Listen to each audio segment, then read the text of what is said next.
The Sri Lankan Archaeologist Council convened a media briefing on Monday to counter the reports aired on Action TV during the last 2 weeks on the corruption and irregularities at the Central Cultural Fund.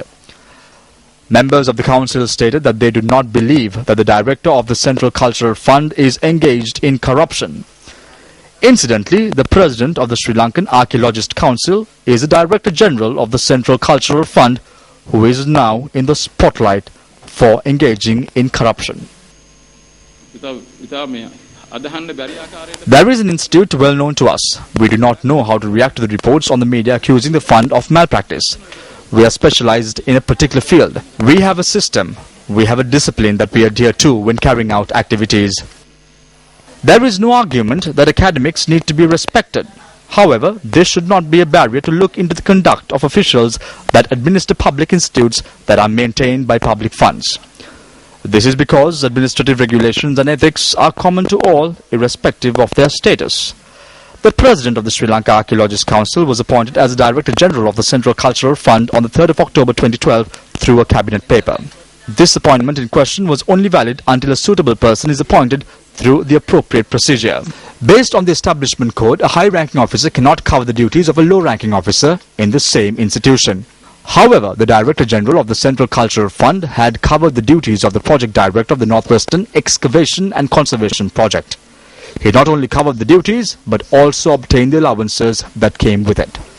The Director General made an arbitrary appointment on the 1st of June 2013. He appointed a legal officer on an annual contract through a covering note stating that the legal officer would be appointed to the Governing Council. After a lapse of 6 months and 23 days since this appointment, it was revealed at the Governing Council, which convened under the patronage of the Prime Minister, that the legal officer did not possess the required qualification nor experience. Accordingly, the Council decided to recall the application and appoint a qualified individual to this post.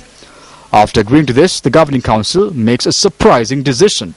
That is to ensure the legal officer who was appointed on the 1st of July 2013 without qualification nor experience to be kept in this post until a suitable person is recruited or to be in the post for a period of 1 year. Interestingly, the Director General opts to the second option. The legal officer is fortunate and remains in this post for the remaining 1 year. After 1 year, the Director General submits a paper to the Secretary of the Ministry of Arts and Culture, who is a member of the Governing Council and the Chief Administrative Officer of the Central Cultural Fund, requesting that the tenure of the legal officer be extended for another 2 years. The Secretary does not place his signature on this paper, hence this paper does not reach the Governing Council. However, the Director General extends the legal officer's term for another 2 years. Archaeologists may carry out their duties in a responsible manner.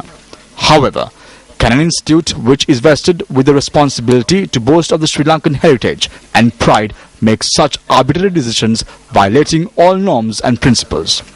Secretary to the Ministry of Culture and Arts, this is over to you.